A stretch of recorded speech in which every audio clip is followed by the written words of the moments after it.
अनुरता जीर्ण वयण जे करन्ति भावेण अमला असंकिलिठा ते होन्ति परित संसारी। बोलिए भगवान महावीर। आवाज अच्छी तरह नहीं आई।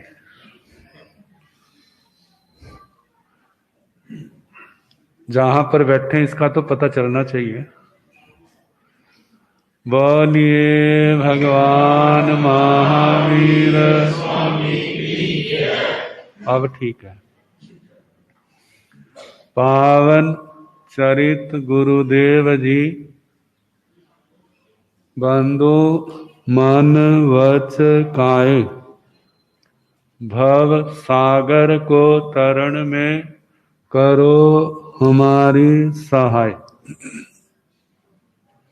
जिन शासन जिन वाणी सदा जयवंतो श्रमण संग सदा अविचल मंगल हो।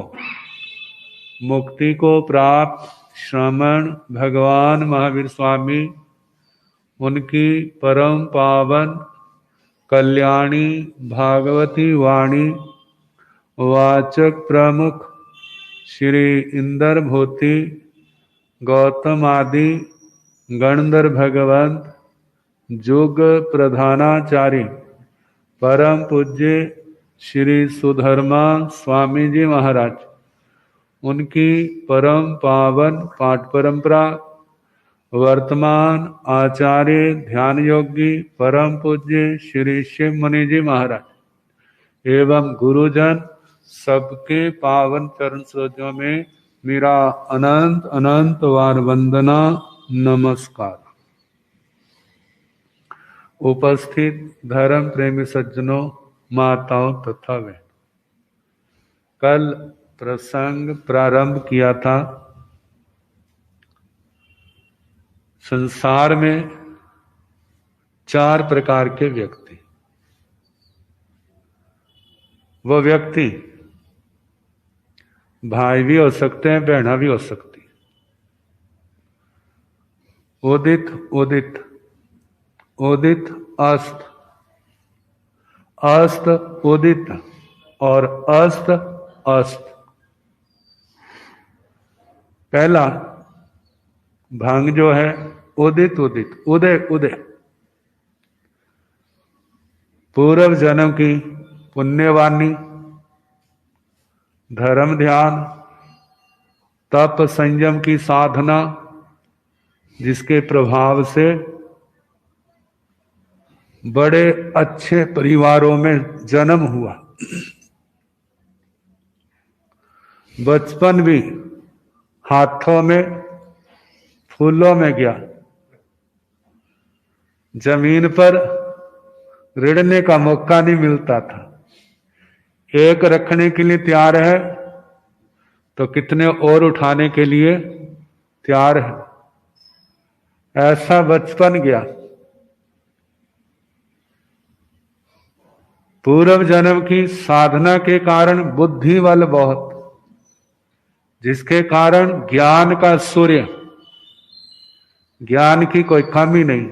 जिस ओर बढ़ते हैं उन कलाओं में विद्याओं में पूर्ण हो जाते। युवावस्था आई, मिट्टी को हाथ लगाते तो सोना बन जाती। कैसे बन जाती है? मिट्टी को हाथ लगाए तो। मंदा तेजी दुनिया में आज की थोड़ी है। जरूरतमंद ज्यादा, आगे वस्तु थोड़ी निकली और उसकी कीमत क्या हो जाती है? बढ़ जाती है। जहां भी जाता है लाभ ही लाभ। मानो रिश्तेदारी हुई है, शादी हुई है, वो भी संपन्न परिवार। जैसे ना कहते हैं ईद का चांद, जैसे ईदूज के चांद को जिनको इसके संबंध में पता है बड़े ध्यान से देखते हैं, ऐसे उसको भी उस चांद की तरह उसकी इंतजार होती है। अब आए अब आए। जब आते हैं तो घर में खुशियां, ऐसा वातावरण बन जाता है जैसे पर्व त्योहार का। और जिस समय जाने का नाम आता है तो सबके मन मायूस हो जाते। जहां जहां भी जा रहे हैं वहां वहां पर उदय ही उदय है, अस्त का नाम नहीं। और जहां जाते हैं मानो किसी के काम रुके हुए हैं, वो भी क्या हो जाएंगे, रुकावटें दूर हो जाएंगे। चारों ओर लाभ ही लाभ। ये सारा किसका प्रभाव है? ये चीजें ऐसे नहीं मिलती, चाहते तो हैं लेकिन मिलती नहीं है। जिनके जीवन में आती है तो उनके पूर्व जन्म का तप है, सेवा है, धर्म आराधना है, जिनके कारण से इतना पुण्य बांधा कि जहां भी जा रहे हैं जय जयकार हो रही। फिर कहा जे भौतिक सुख लगते तो बड़े अच्छे हैं, जब तक तो हो किसी प्रकार की चिंता नहीं होती। लेकिन इन भौतिक सुखों के साथ यदि एक खुशी की बात है तो एक गम की भी बात है कि जो सदा नहीं रहते।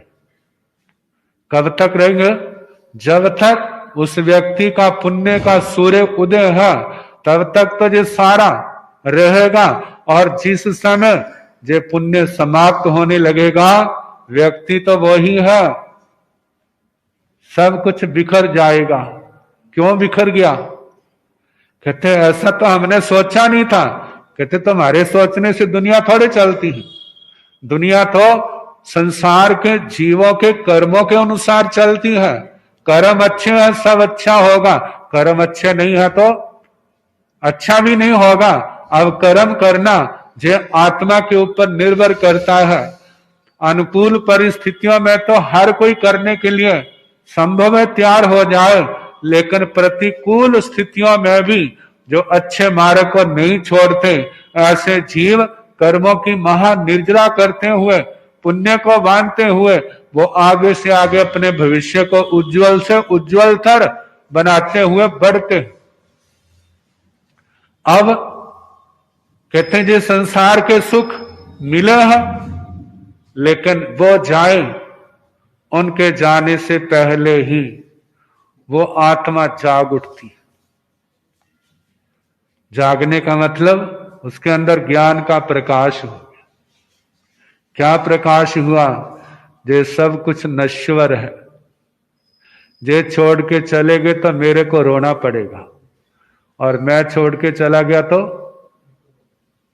इनको रोना पड़ेगा। संसार के सुख तो किसी को नहीं रोते, उनको तो लेने के लिए मानो एक घर में लक्ष्मी का वास है, और यदि वह दूसरे घर में चली जाएगी तो क्या उसको रोना पड़ेगा? उसको तो रोना नहीं पड़ेगा। क्यों? उसको चाहने वाले और बहुत हैं। रोना तो उसको पड़ेगा जिसके घर से वो चली गई। अब वो सोचता है आज मेरे पास सब कुछ है, तो क्या मैं जे इंतजार करूं जे चला जाए, फिर मैं त्याग मार्ग पर बढ़ूंगा?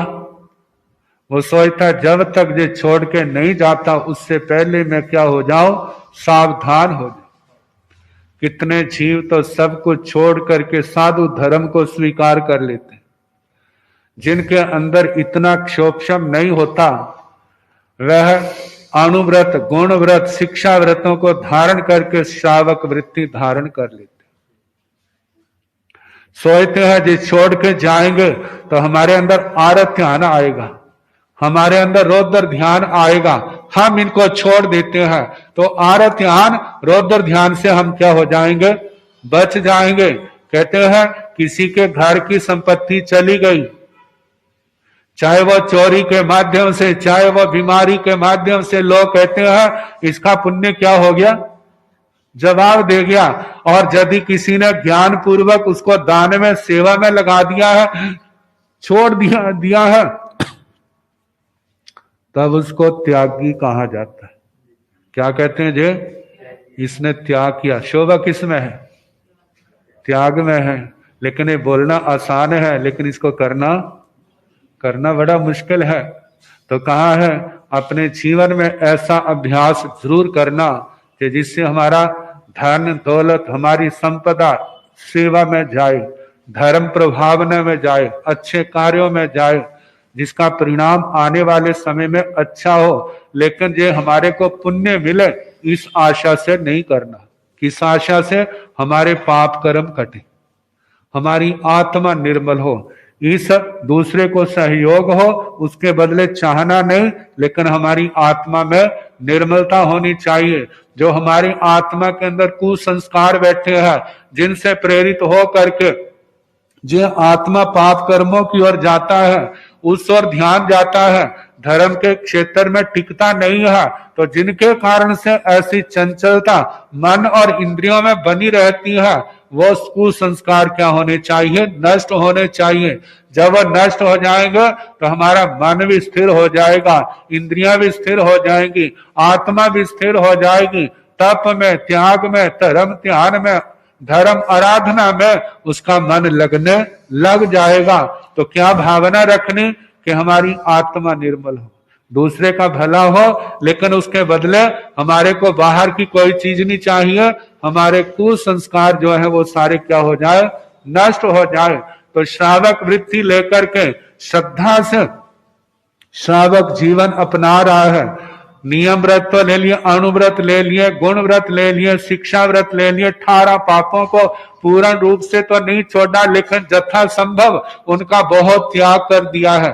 त्याग करने के बाद फिर भगवान की वाणी सुनना, शास्त्र श्रवण करना, साधु साध्वी की सेवा है, धर्म प्रभावना है, सामायिक संबर है।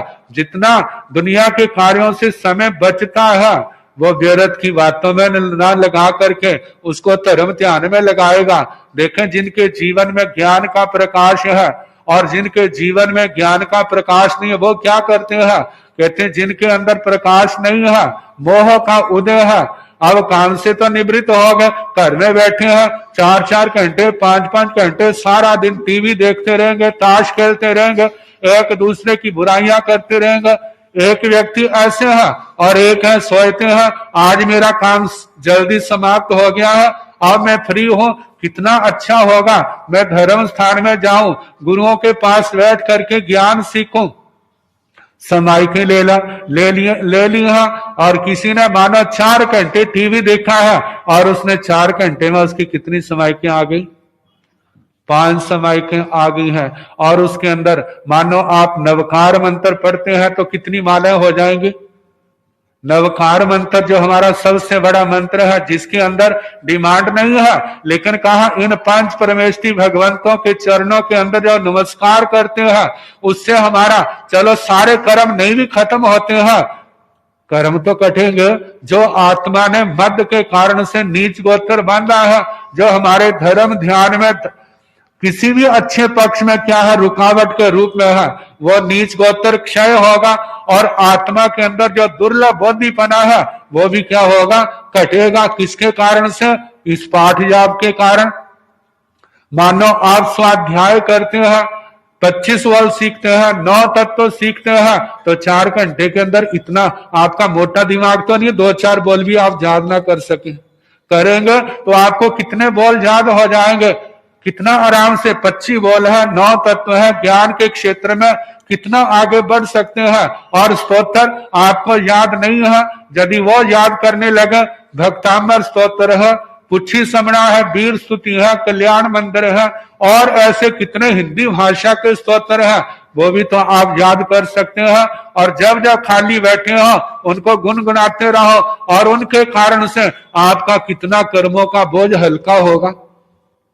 तो ऐसे रोज ऐसे व्यक्ति के अंदर ज्ञान का प्रकाश हुआ है, वो सोचता है खाते खाते तो सारा जीवन निकल गया, अब हमारे को तपस्या का भी अभ्यास करना चाहिए। तपस्या केवल साधु सतियों के लिए नहीं, हमारे लिए भी है। हम भी जितना कर सकते हैं ज्यादा से ज्यादा शास्त्रों की विधि के अनुसार, अष्टमी है, 14 है, अमावस्या है, पूर्णमासी है, जैसी जिसकी सुविधा बनती है उसके अनुसार कभी पोषद कर लिया है, कभी दयाव्रत कर लिया है, कभी उसने आइमिल कर लिया है, कभी साधा व्रत कर लिया है, एकासना कर लिया है, द्वासना कर लिया है, रात का चौविहार कर लिया है। जितना संभव है ज्यादा से ज्यादा तप त्याग करता है, इसके माध्यम से क्या होगा, कितने नए पाप कर्म रुक जाएंगे और कितने पाप कर्म उसके क्या हो जाएंगे, खट जाएंगे। तो इस माध्यम से उसके पाप तो क्षीण होते जा रहे हैं। जिन्होंने साधु जीवन लिया, जिन्होंने श्रावक जीवन लिया, बड़ी ईमानदारी से पालन कर रहे हैं, किसी के लिए नहीं, किसी पर एहसान नहीं, वो आत्मा के लिए है। जब शुरू शुरू में किसी को लगाया जाता है ना, तब तो एहसान वाली बात होती है, देखो महाराज मैंने समाई करनी तो दी थी, लेकिन आप कहते हैं इसलिए मैं क्या कर रहा हूं, इसलिए मैं कर रहा हूं। अब उसको समझ नहीं है ना, जैसे बच्चे को, बच्चा पढ़ता है, स्कूल जाता है तो किसके लिए जाता है, वो अपने लिए नहीं जाता, किसके वास्ते, माँ बाप के लिए। और उसको समझ नहीं है, लेकिन चलो माँ बाप के कहने से जाता भी है, पढ़ता भी है, लेकिन जिस समय 10th क्लास क्रॉस कर जाएगा, पार कर जाएगा, +2 तक आएगा, अब उसकी समझ विकसित होगी, अब वो समझेगा अरे जे मैं माँ बाप के लिए नहीं, किसके लिए पढ़ा है, ये सारी मैंने अपने लिए किया है। पहले तो माँ बाप जबरदस्ती उठाते थे, बैठाते थे, उसको नहीं पढ़ता था, डांटते थे, लेकिन आज समझ आ गई है, अब कहने की जरूरत नहीं पड़ती। अब वो स्वयं किताब लेकर के बैठा है, मानो घर के अंदर शोर भी पड़ता है, कहते शोर क्या कर दो, बंद कर दो, तो इसका मतलब अब उसके दिमाग के पर्दे खुल गए हैं, समझ आ गई है। ऐसा ही धर्म ध्यान के संबंध में जब शास्त्र बार बार सुनते हैं, धर्म कथाएं सुनते हैं, ऐसे प्रसंग आते हैं, एहसास होता है, फिर वो सोचता है जी मैं माँ बाप के लिए नहीं कर रहा, किसके लिए कर रहा हूं, आत्मा के लिए कर रहा हूं। और जब जब उसको समय मिलता है, वो सोचता है गैरत की बातों में समय लगाने की अपेक्षा अच्छा है जाता मैं धर्म ध्यान में लगाऊं, धर्म ध्यान में नहीं तो ऐसी संस्थाएं जो सेवा के लिए, परमार्थ के लिए खुली है, वहां पर अपना क्या दूं, समय दूं, ताकि उनकी सेवा में किसी प्रकार की कमी ना आए जो जरूरतमंद है। तो ऐसे धर्म ध्यान करता है, कितने पाप कर्म, कितने कुसंस्कार नष्ट होते हैं और सेवा के कार्य में चल जाता है। पुण्य तो वहां पर भी क्या होता है, कहा एक व्यक्ति सेवा के कार्य में लगा है, एक खाने पीने में, राग रंग में लगा है, उनकी अपेक्षा से वो तो अच्छा है जो सेवा के अंदर जिसने अपने आप को लगाया है। तो ऐसे पुण्य बढ़ता जा रहा है, जे जन्म भी अच्छा और उसके बाद अगला जन्म भी अच्छा। अब जैसे भरत चक्रवर्ती जी ने सब कुछ छोड़ करके, उन्होंने तो घर के अंदर ही उनको केवल ज्ञान, केवल दर्शन हो गया था, मानो कि घर के अंदर नहीं, साधु जीवन लिया है, एक एक क्षण को संयम और तप के द्वारा क्या कर रहे हैं, सफल बना रहे हैं। ऐसे साधक कर्म क्षय करके सिद्ध गति को प्राप्त हो गए। जो सिद्ध गति को नहीं गए वो देवलोकों में, वहां से फिर मनुष्य जन्म लेंगे, पुनः प्रतिबोध पा करके इस मार्ग पर चल करके क्या हो जाएंगे, संसार को तर जाएंगे। ऐसी आत्माएं कौन है, उदय उदय, उदित उदित। अब इसके आगे है उदित अस्त। कितनी आत्माएं उदय अवस्था को पा करके क्या हो जाती है, भटक जाती है। क्यों भटकती है, क्या कारण होता है, तो इसके संबंध में फिर कल जैसे अवसर होगा सुनाने का प्रयास किया जाएगा। सत्संग दे बैर गंगा